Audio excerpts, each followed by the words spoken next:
Shut the fuck up! Now I got your attention and we can discuss about book, strategic thinking and complex problem solving. Now, if I say strategic thinking, some people imagine a guy in a dark suit, like playing 4D chess while whispering Machiavellian secrets to himself. No, Chevallier is the name of the author, if I pronounce correctly, the professor behind strategic thinking in complex problem solving. So yeah, we're talking about that book. Showed us that strategy is not about looking mysteries with a beard and a globe in your office. Strategy is basically about not being dumb when the world gets complicated. So, buckle up. Today we're diving into his book chapter by chapter, but not in a boring way. Chapter 1. He's a summary, that kind of way, no. Instead, I'll take you through this book as if we on a road trip together. I will throw you in a funny detours, explain ideas like if you 5 and then scale them back up. So even a CEO listening in will think, damn, I should write these down. So let's start with the roadmap. Author organizes his book into steps, a process for solving complex problems strategically. Think of it like IKEA instructions, but for your brain. The difference, like when you're following IKEA instructions, you end up with a wobbly table. When you follow this, author process, you end up with better decisions. Here's the flow we should follow. First, we gotta define the problem. Then, we gotta structure because chaos kills. Then, prioritize since you cannot solve everything at once. Plan your analysis.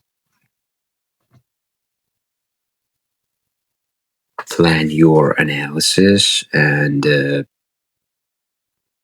where do you even start digging? Conduct the analysis. Finally, the action part. Synthesize. Pull everything back together in a clear solution. And final step, communication. Make sure people actually get what you're saying. Sounds simple, right? But trust me, it's like saying, quick and simple, just throw a food in a pan. Try that and you will end up with smoke alarms going off. Same with problem solving. Without structure, you're just guessing. So let's start with step 1. Sure. Firstly, we gotta define the problem. Imagine you wake up in the morning and your house is flooding, water everywhere. You grab a mop, you scream, you panic. But wait, if you didn't first ask where is this water coming from, you might spend all day mopping while the pipe keeps bursting.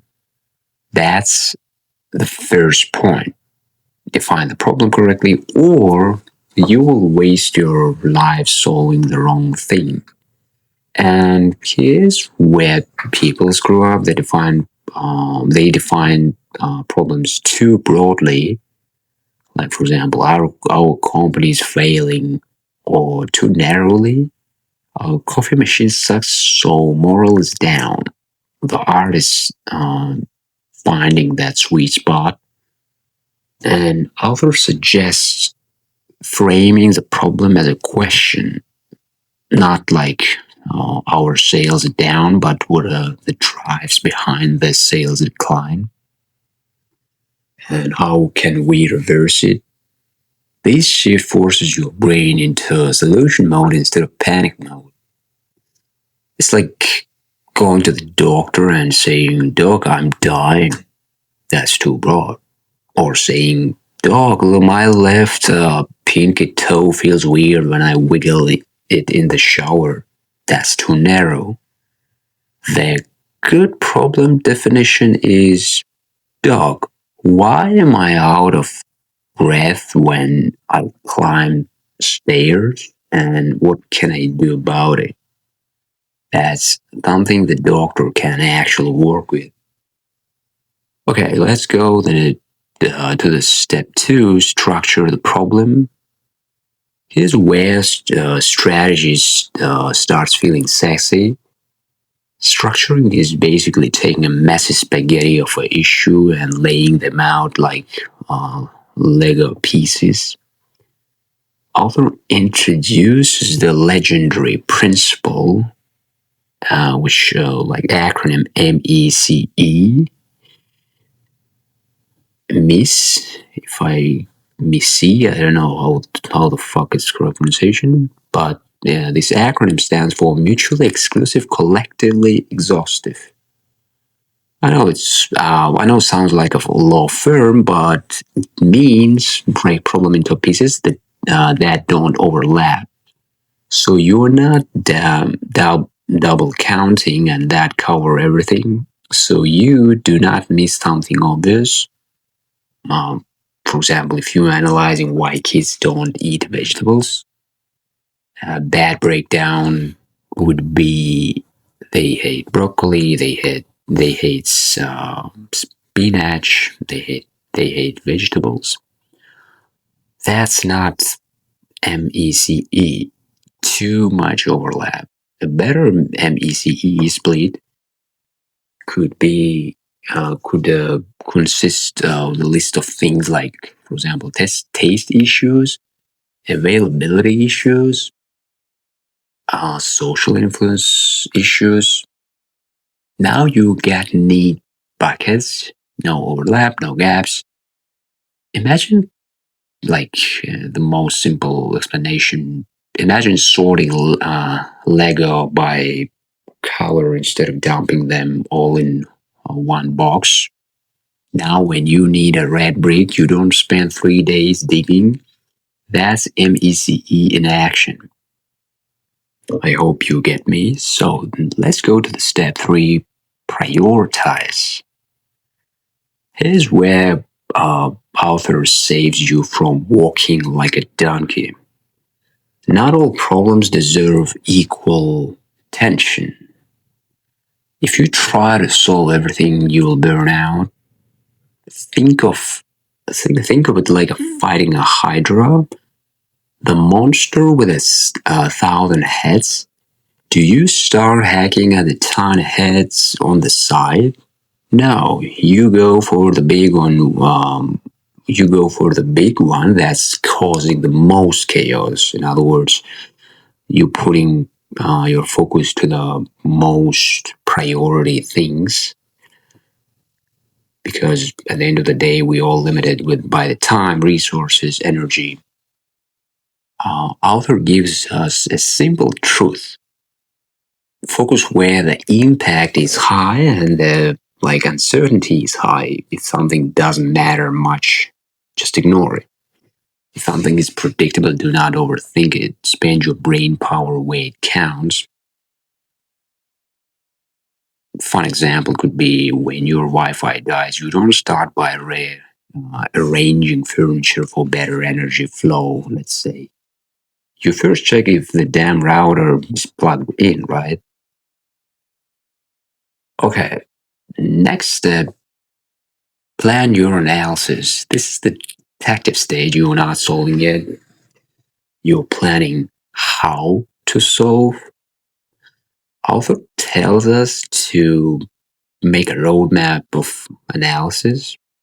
Think like Sherlock Holmes laying out clues before running around London. Most people skip this. They jump straight into googling stuff or running Excel without knowing what they're even looking for, and then they wonder why they're drowning in data. Planning saves your brain from death by information overload. It's like a making grocery list before shopping, way smarter than wondering the ales hungry. And that's actually a pretty good example because without grocery list, when you want to figure out what you should buy in the supermarket, it takes time, takes more energy, and better to prepare in advance so you can do your stuff quickly. Uh, it's like old school homework, like homework mindset. The more you prepared, the better you prepare your homework, the better you realize what exactly you need to focus instead of distracting to all things, And again, it's not about having a perfect plan, it's just having a plan. And during the implementation, doing stuff, you can edit that, fine tune. All right, the next step is about conducting the analysis. And finally, this is a final action. No, it's not final action. It's finally the action. Run experiments, collect data, build models. But author warns us, do not fall in love with analysis for analysis sake. Your goal isn't a 200-page report full of graphs nobody reads. It's to get insights that actually matter. In other words, you doing analysis for not for the sake of analysis, but in order to create actionable information, or in order to create action. And here's a trap. Smart people love to, boil the ocean. That's when you collect every possible piece of data just in case. No, strategic thinking do not boil oceans. They boil a cup of water, just enough to make the tea they need. Another example could be like, imagine your friend asks, should I text my crush? If you start analyzing every message they ever sent, every emoji used, and run a regression on heart emojis versus kiss emojis, you miss the point. The right analysis is, do they seem interested? Yes or no? That's it. So then we go to the step 6, synthesize. This is where magic happens. Synthesize is not just summarizing, it's connecting the dots into a story that makes sense. And author insists on the pyramid principle. Start with the answer, then show supporting arguments, then the details. Do not bury people in slides and hope they find your conclusion somewhere on page 73. Think of it like a movie trailer. The first 10 seconds give you the big picture. A hero saves world, lots of explosions. Then you get the details. Nobody wants a trailer that starts with 40 minutes of random clips before telling you the plot. So yeah, you have to find to hook your audience in this context. And ability to explain big things, long story shortly. Another everyday example could be if your mom asks why you failed math, you don't start like, well, in 2004 math was invented in Babylon. No, you say, I didn't study enough. Here's why. Straight to the point. But most of the time we're listening to this kind of bullshit from the politicians. But it's another topic. Alright, the last step, communicate. Last step, the most underrated one. You can solve the world's hardest puzzle, but if you cannot explain it in a way that people understand, you failed. Author gives us a golden rule: know your audience. Talk differently to your boss, your peers, and your grandma. And, you know, explaining a blockchain to a CEO is a distributed ledger that removes intermediaries. Explaining blockchain to your grandmother could be, for example, it's like a notebook where it's like a notebook everyone can see and nobody can erase. Or to the 5 years old, you can explain it like it's a magic internet money. Same idea, different delivery, because you gotta understand at the end of the day that it depends on the education, age, uh, cultural countries differences. People got different vocabularies, and doesn't make sense to explain and use academical technical vocabulary when you speak with a 5 years old kid. So you have to put yourself into their shoes so they can get you better, and you can deliver your message more effectively. So, wrapping it all up, so what's the point of all of this, you can ask? Author's book is like a toolkit for your brain whenever you face a messy, complex problem, personal, professional, even silly ones. You can pull out this process, frame the problem right, break it into parts, focus on what matters, plan your analysis, dig into the data, but not too much. You have, again, you have to remember you're doing analysis, not for the sake of analysis, but in order to create exact action. And do not fall in love with the mental masturbation, analysis masturbation, but it's okay. So, the next step after that, we discussed that it's going to be synthesized into a clear story. And the last one, communicate like a human. Do this, and suddenly life feels less chaos and more like a puzzle you actually know how to solve. And remember, strategy is not about being the smartest person in the room, it's about being the one who doesn't panic, who knows where to look, and who tells the clearest story at the end.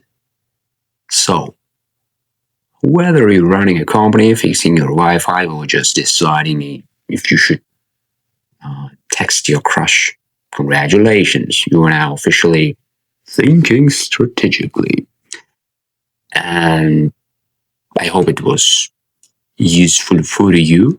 And if it was useful for you, you can smash the like button, subscribe button, send this to your grandma, and see you next time.